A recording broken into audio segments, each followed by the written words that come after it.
సిరిసిల్ల మీ పక్క జిల్లానే కదా. మొన్న కేకే మహేందర్ రెడ్డి గారు ఒక కామెంట్ చేశారు. కండోములు అమ్ముతున్నారా, లేదంటే పాపడాలు కండోములు అమ్ముతున్నారా, 6 ఏళ్ళు దొబ్బి తిన్నారు కదా, చాలదా, ఇంకా బతుకమ్మ చీరలు ఆర్డర్లు కావాలా అని. ఏంటి దీన్ని? ఏంటంటే ఒకప్పుడు మా ఇంటికి 4-5 పేపర్లు వస్తుండే. తెలంగాణ రాకముందు మా నాన్న రాజకీయ నాయకుడు కాబట్టి ఓ 10 మంది కూర్చుంటారు ఇంట్లో కాబట్టి 4-5 పేపర్లు వస్తుండే. ఆ పేపర్లల్లా ఆ కాంగ్రెస్ గత ప్రభుత్వంలో వాళ్ళే పరిపాలించింది. కాంగ్రెస్ ప్రభుత్వం వాళ్ళు చాలా ఏండ్లు తెలంగాణను. ఎప్పుడు చూసినా పేపర్లల్లా నేతన్నల ఆకలి చావులు, ఉరిసిల్లా ఉరిశాల అని పడేది. సిరిసిల్ల ఉరిసిల్ల అనేవాళ్ళు. ఎప్పుడు నానా ఎప్పుడు ఈ దౌర్భాగ్యం పోతుంది, ఎప్పుడు సిరిసిల్ల మారుతుంది అని అడిగినప్పుడు మా నాన్న ఒక విజన్ ఉన్న నాయకుడు అక్కడికి వచ్చినప్పుడు, తెలంగాణ వచ్చిన తర్వాత ఒక విజన్ ఉన్న నాయకుడు వచ్చినప్పుడు సిరిసిల్ల రూపురేఖలు మారుతాయి బిడ్డ అని చెప్పిండు. ఆ విజన్ ఉన్న నాయకుడే మా రామన్న. రామన్నను ఒక ఉరిశాలను సిరిశాల సిరులశాలగా చేసి చూపించిండు. అసలు సిరిసిల్లాల ఎక్కడ చూసినా నీళ్లు, ఎక్కడ ఏ కుంటలో చూసినా ఏ వాగులో చూసినా నీళ్లు, ఎక్కడ చూసినా పంటలు, ఎక్కడ చూసినా సిరులతోనే ఉంది. ఒకప్పుడు గుంట భూమి, అసలు గుంటకి ఎంత 500-1000 రూపాయలు ఉండేది. ఇప్పుడు అక్కడ గుంట భూమి కొనుక్కోవాలంటే 1 కోటి రూపాయలు మినిమం. దీన్ని మార్చింది ఎవరు? సిరిసిల్లాకు నేతన్నలకు ఆర్డర్లు తెచ్చి బతుకమ్మ చీరలు తెచ్చి ఉపాధి కల్పించిన నాయకుడు, ఉపాధి కల్పించిన ప్రభుత్వం ఏదన్నా ఉన్నదంటే, పద్మశాలీల ముఖ చిత్రం మారిందనంటే ఓన్లీ కేసీఆర్ గారి ప్రభుత్వం వల్ల, రామన్న గారు తీసుకున్న చొరవ వల్ల సిరిసిల్ల రూపురేఖలే మారినాయి. ఇప్పుడు మొన్ననే రీసెంట్లీ ఒక వీడియో తీసిన నేను. ఏంటంటే మొగోడివైతే పార్లమెంట్ ఎన్నికలలో ఒక్క సీటు గెలిపించి చూడు అని చెప్పిండు. సిరిసిల్లకు పోయినా ఒక దగ్గర చెక్ డ్యామ్ ఉంటుంది. సిరిసిల్ల ముందు సిరిసిల్ల ఇప్పుడు సిరిసిల్ల చాలా మారిందని ఎప్పుడు నాకు ఎక్కువ వీడియోస్ సిరిసిల్లయే తీస్తా నేను. అవునా? Okay, right. పోయినప్పుడు ఈ 2.5 నెలల పాలనల ఆ చెక్ డ్యామ్ ఎప్పుడు ఎండంది, మొన్నెండింది. మొగోడివైతే అన్నావు కదా, ఇక్కడ చెక్ డ్యామ్లకు నీళ్ళు ఇచ్చి చూపించు అనేసి తీసిన. అట్లా అన్నమాట. అది సిరిసిల్ల బతుకులు మార్చింది, సిరిసిల్లాను మార్చింది బాపు కేసీఆర్ గారు, బీఆర్ఎస్ ప్రభుత్వం, కేటీఆర్ అన్న. అంటే ఇప్పుడు ఇవ్వరా బతుకమ్మ చీరల కాంట్రాక్ట్? ఇవ్వరా ఇప్పుడు?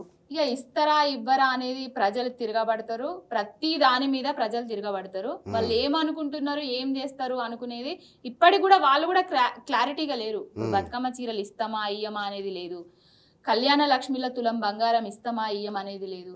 నేనస్తా రుణమాఫీ చేస్తా అన్నది చేస్తాడా చేయడా అనేది వాళ్ళే క్లారిటీగా లేరు. ఇప్పుడు పెన్షన్లు పెంచుతామని చెప్పిండ్రు, ఆ పెంచింది కూడా ఇప్పటి వరకు ఏది లేదు. చూడాలిగా ప్రతి దాని మీద పోరాటం చేసుడే. మాకు ప్రతిపక్ష హోదా ఇచ్చిండ్రు ప్రజలు, ప్రతిపక్ష హోదాలు ఉంటాము. ప్రజలకు ఏవేవి హామీలు ఇచ్చిండ్రో ఆ హామీలను నెరవేర్చేదాకా కొట్లాడుతూనే ఉంటాం, ప్రజాపక్షాన నిలబడుతూనే ఉంటాము. బీఆర్ఎస్ పార్టీ బాపు కేసీఆర్ గారి పిలుపు మేరకు, మా రామన్న గారి పిలుపు మేరకు ప్రతి దాని మీద యుద్ధం చేస్తూనే ఉంటాం. రైట్. పార్లమెంట్ ఎన్నికల తరుణంలో ఏంటి పార్టీ పరిస్థితి ఎట్లా ఉంది? గెలుస్తారా ఏమన్నా? బయట టాక్ ఏమో 1-2 కంటే ఎక్కువ రావేమో అనేలాగా నడుస్తుంది టాక్. ఇప్పుడు బయట టాక్ 1-2 అని అంటున్నారు కదా, అది టాక్ మాత్రమే. ప్రజల దగ్గర మంచి స్పందన ఉన్నది. ఎందుకంటే నీళ్ళు వస్తలేవు, కరెంట్ వస్తలేవు, కనీసం మాకు ఇవ్వవలసినవి కూడా ఇస్తలేరు. ఏదేదో చెప్పిండు, మసిబూసి మారేడుకాయ చేసిండు, బబ్రాజమానం భజగోవిందం అన్నట్టుగా ఉన్నది. ఈ ప్రభుత్వాన్ని దించాలంటే, ఈ ప్రభుత్వం మెడలు వంచాలంటే పార్లమెంటు ఎన్నికలల్లో బీఆర్ఎస్ పార్టీకి అత్యధిక సీట్లు ఇయ్యాలి అనేసి ప్రజలు మూకుమ్మడిగా నిర్ణయించుకుంటున్నారు. ఎన్ని వస్తాయి అనుకుంటున్నారు? మేము 8 నుంచి 10 వరకు 12 వరకు వస్తాయి అనుకుంటున్నాం. కష్టపడాలి ప్రతి కార్యకర్త. ఆయన ఇప్పుడు నేను ఎంపీని అన్నట్టుగా కష్టపడితే 100% 10 నుండి 12 స్థానాలు గెలుస్తాం. రైట్. కేసీఆర్ గారికి ఎందుకు వేయాలి ఓటు పార్లమెంట్లో? ఏం ఉపయోగం?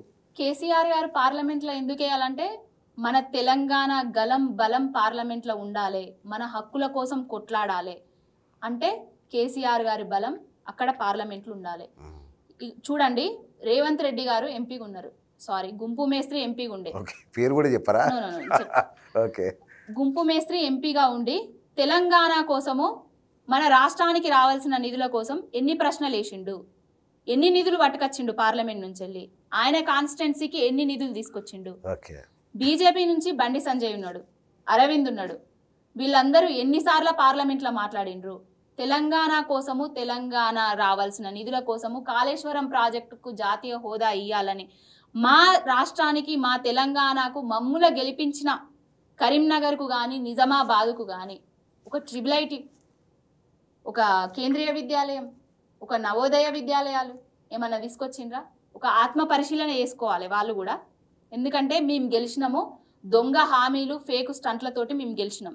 ఆటో ట్యాక్లు అన్నాము, పెళ్ళం పుస్తెల్తాళ్ళు అన్నాము, పసుపు బోర్డు అన్నాము, రైతులతోటి బాగా నామినేషన్ లేపించినాము. వేసిన తర్వాత, గెలిచిన తర్వాత ఆ నియోజకవర్గాలకు కానీ, ఆ నియోజకవర్గంలో ఉన్న ప్రజల గురించి కానీ, ఆ నియోజకవర్గం గురించి కానీ పార్లమెంట్లో ఒక్కరు కూడా మాట్లాడలేదు.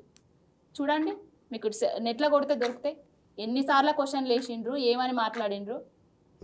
కేసీఆర్ గారు, తెలంగాణను తీసుకొచ్చిన కేసీఆర్ గారిని పట్టుకొని రజ్వీ చంద్రశేఖర్ ఖానా ఏదో సంథింగ్ పేరుతోటి సంబోధిస్తాడు. మా కరీంనగర్ దౌర్భాగ్యం ఏంటంటే మా కరీంనగర్ ఎంపీ తొండి బంజే అట్లాంటి నీకు పార్లమెంట్లకు భాష రాదు, వేషం లేదు, నీకొచ్చిన భాషలా నీకొచ్చిన భావంతో వ్యక్తపరచు. పార్లమెంటు నిన్ను పంపించింది ఎందుకు? ఢిల్లీ నుంచి వెళ్ళి మనకు రావాల్సిన నిధుల గురించి కొట్లాడి తీసుకురావడానికి. ఒక్కటన్నా నిధులు తీసుకొచ్చిండా? ఏమన్నా చేసిండా? ఇప్పుడు స్మార్ట్ సిటీ ప్రదాత వినోద్ కుమార్ గారు 10 లక్షల జనాభా ఉంటేనే పార్లమెంట్లో కరీంనగర్కు స్మార్ట్ సిటీ వస్తుంది. 10 లక్షల జనాభా లేకపోయినా, కేంద్రంలో మా ప్రభుత్వం అధికారంలో లేకపోయినా, బీజేపీ ప్రభుత్వంతో కొట్లాడి వెంకయ్య నాయుడు గారితోటి సత్సంబంధాలతోటి, కేసీఆర్ గారు చెప్పిన సలహాల మేరకు, సూచనల మేరకు కరీంనగర్కు స్మార్ట్ సిటీ తీసుకొచ్చిండు బోయినపల్లి వినోద్ కుమార్ గారు. కరీంనగర్ను మేటిగా చేసిండు. ఒక్క సీసీ రోడ్ లేని కరీంనగర్ లేదు. ఎవరికన్నా ఆలోచన వచ్చిందా? 60 ఏళ్ళు ఎత్తున్నోళ్ళు, పొడుగున్నోళ్ళు, అడ్డమున్నోళ్ళు, నిలువున్నోళ్ళు అందరు పరిపాలించిండ్రు తెలంగాణలో. కరీంనగర్లో కేబుల్ బ్రిడ్జ్ కట్టాలని ఒక్కరికన్నా ఆలోచన వచ్చిందా? ఏమన్నా డెవలప్మెంట్ చేసిండ్రా? 24 అవర్స్ వాటర్ వస్తాయి. ఇప్పుడు వాటర్ వస్తలేవు. ఈ 2.5 నెలలలోనే వాటర్కి ఇబ్బంది అవుతుంది. అక్కడ తాగడానికి ఇబ్బంది అవుతుంది. వాటర్ సప్లై ఆగిపోయింది. సరే చూడండి న్యూస్లో, పేపర్లలో. అది పార్లమెంట్లో మేము ఉండాలి, తెలంగాణ కోసం కొట్లాడాలి, తెలంగాణకు హక్కుల కోసం కొట్లాడాలంటే బీఆర్ఎస్ పార్టీని ప్రజలే గెలిపించుకోవాలి, పార్లమెంటుకు పంపించాలి. రైట్. ఇప్పుడు కరీంనగర్లో సభ జరగబోతుంది కదా, కేసీఆర్ గారు వస్తున్నారు, ఎట్లా జరుగుతున్నాయి ఏర్పాట్లు? కరీంనగర్లో ముందు నుండి బాపు కేసీఆర్ గారికి 12 రోజు కదనబేరి, కరీంనగర్ లో కదనబేరి జరగబోతుంది. మొదటి సభ అనుకుంటా పార్లమెంట్ ఎన్నికలలో మొదటి సభ. సింహగర్జన కూడా తెలంగాణ ఉద్యమంలో అప్పుడు మొదటిసారి జరిగింది, తెలంగాణ తీసుకొచ్చిండ్రు. ఇప్పుడు కదనబేరి కూడా 12వ తారీఖు జరగబోతుంది. భారీగా, అతి భారీగా ప్రజలే స్వచ్ఛందంగా వస్తామని అంటున్నారు.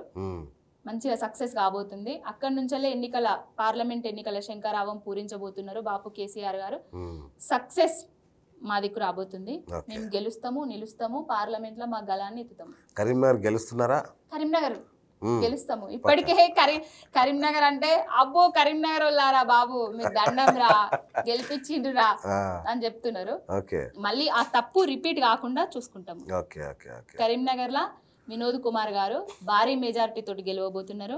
పెద్దపల్లిలా కొప్పుల ఈశ్వర్ గారు భారీ మెజారిటీ తోటి గెలవబోతున్నారు. Wonderful, wonderful.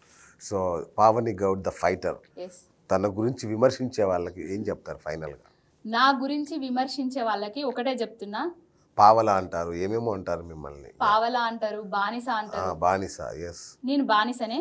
బాపు కేసీఆర్ గారికి తెలంగాణ తీసుకొచ్చిన కారణ జన్మునికి నేను బానిసనే. నేను తెలంగాణ బిడ్డను కాబట్టి ఎప్పటికీ బానిసత్వం చేస్తూనే ఉంటా ఆయన కోసం. నాకు పదవులు వచ్చినా రాకపోయినా నేను పదవుల కోసం ఆశించేదాన్ని కాదు, పైసల కోసం చేసేదాన్ని కాదు. పైసలు కావాలంటే ఎన్నో సంపాదించుకుంటారు, పైసలు సంపాదించుకునే ఆలోచన నాకు లేదు. ఇంతవరకు బీఆర్ఎస్ పార్టీ నుంచి కానీ నాకు ఎట్లాంటి డబ్బులు కానీ నాకు అందలేదు. ఎవరన్నా కావాలంటే నాయకులను తెలుసుకోండి, ఎవరినన్నా తెలుసుకోండి. పావని ఫైటర్, ఎప్పుడు ఫైట్ చేస్తూనే ఉంటది. బాపు కేసీఆర్ గారు ఏం చేసిండు ప్రజలకు అనేది ఎత్తి చూపుతూనే ఉంటది.